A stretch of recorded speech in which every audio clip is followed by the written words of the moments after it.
Le tracteur, il est adapté pour des chantiers de transport. Et ils sont aussi adaptés à des travaux lourds. Donc on peut envisager les deux chantiers selon qu'on ait une station de ravitaillement à proximité ou pas.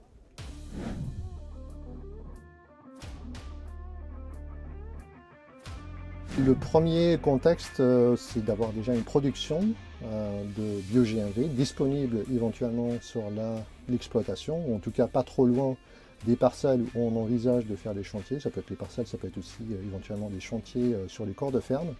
Donc, premier contexte, donc avoir une source d'énergie disponible autour de son tracteur au bio-GNV.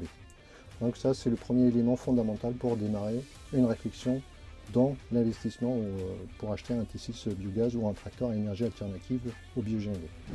Au vu de son autonomie, ce qu'on a regardé ou mesuré, ce tracteur-là, il est adapté à des chantiers type transport qui permettent un passage fréquent et courant auprès d'une station de ravitaillement justement.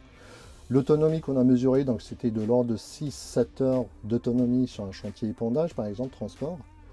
Ce type de chantier, il est très adapté dans le sens où on peut envisager un passage fréquent devant une station de ravitaillement, ce qui permet du coup de s'affranchir de la contrainte d'autonomie.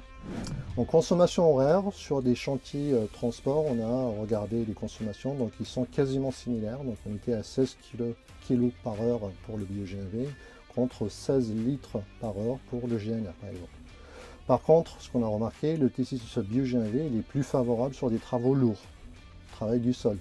Et c'est avéré plus intéressant au niveau de consommation horaire, donc il était quasiment 20% moins énergivore que le T6 GNR. Donc on peut envisager éventuellement de faire des travaux lourds avec quand même la contrainte d'autonomie là qui peut être un peu plus conséquente vu qu'on consomme plus d'énergie à l'heure. Donc on va avoir des autonomies plutôt de l'ordre de 3-4 heures au lieu des 6-7 heures pour transport ou chantier épandage pour le cas de l'exemple que j'ai cité.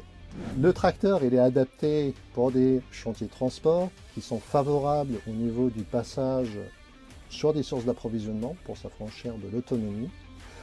Ils sont aussi adaptés à des travaux lourds si jamais donc la contrainte d'approvisionnement n'est pas posée parce que sa consommation aérienne est plus favorable. Donc on peut envisager les deux chantiers selon qu'on ait une station de ravitaillement à proximité ou pas.